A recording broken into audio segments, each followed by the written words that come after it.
Welcome. This tutorial is in the Bryce landscape series that I'm doing.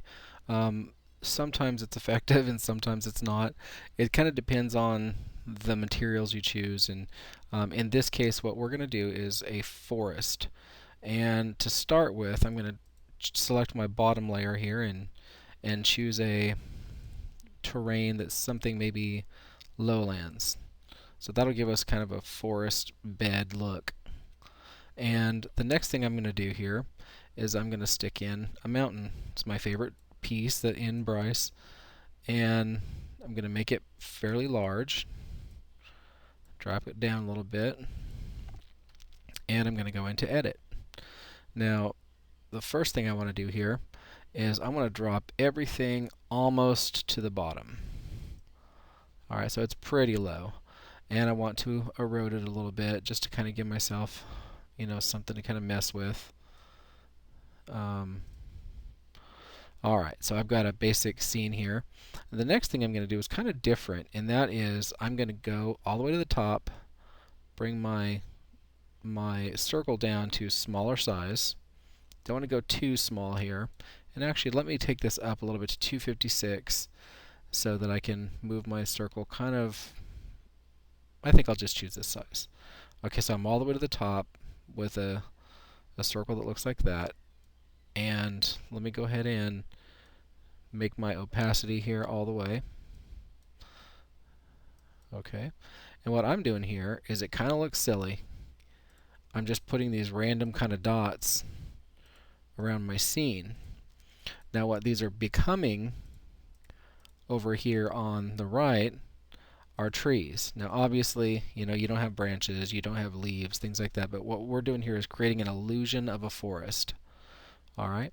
And so you might want to have a couple trees that are kind of grown together, maybe some that grow in a pair, and you're basically just doing that. Alright, now the next step you want to do is erode this, but just enough that it gives yourself a little base at the bottom of your trees. Okay, if you want to go back in and brighten them back up, that'll make them back taller to the top, but this isn't really necessary because we can stretch this. Okay, so what we're going to do now is I'm going to go ahead and click check and drop that down. Alright, let me turn off my underground layer so that I can see when it goes under. Okay, now basically I'm going to drag that down like that, and what that does is it gives me these little stubs. So if I was to render it, obviously this is not a forest. Okay, so what I want to do next is I'm going to click the Y and drag it upward. Okay, and bring these back down. Okay, and so still not quite looking like a forest, but you can see kind of where I'm going with it. Alright, now what I want to do here is drag it down just a little bit. So if I was to render it, you can get an idea of where I'm going. Okay, so I'm going to go in here and I'm going to choose a texture, and let's see what we've got. Maybe under miscellaneous, well, maybe under trunks, Russian olive, white oak, spruce. I'll just check one and see what it looks like. And if I render it, kind of has that illusion of like giant redwood trees. The background is a little phony looking, so what I would do is I would insert a mountain, again, make it large, and then send it to the back, and maybe a little bit over here, and I'm going to extend it, drag it out this way a bit, and then raise it up. Now, if I choose a texture, I want to choose something that's going to make it look like I'm out here in the forest. I'll just use one of these just to see what it looks like. Okay, and I may want to actually extend this out a little bit. Okay, and if I edit my mountain and just maybe add some erosion to it, and then we'll view it and see kind of what it looks like. Okay, now obviously I think my mountain needs to be farther in the distance, so I'm going to push it back, way back.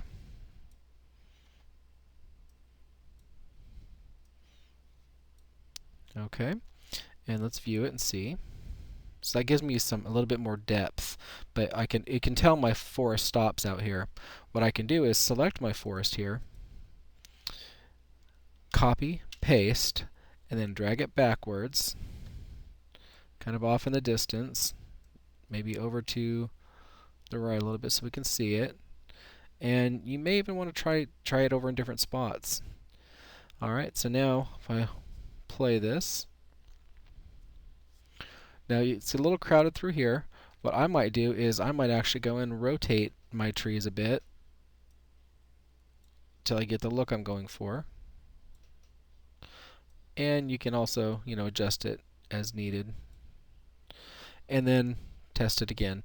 And once again, once you get this the way that you like it, go and try different skies. Maybe go into your fog and bring up some fog.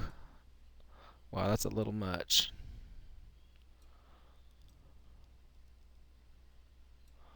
Okay, so if I view this now, I've got kind of a misty forest thing going on, and that will help if I go and choose a scene or a sky that has that kind of a look to it.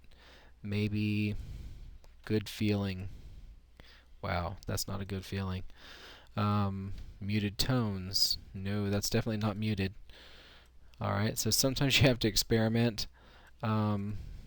Take Me There may be kind of cool. Alright, so you can see you get kind of this dreamy look here. And what you could do is you can put in a model of a fairy or a horse, a unicorn, something like that, a wizard.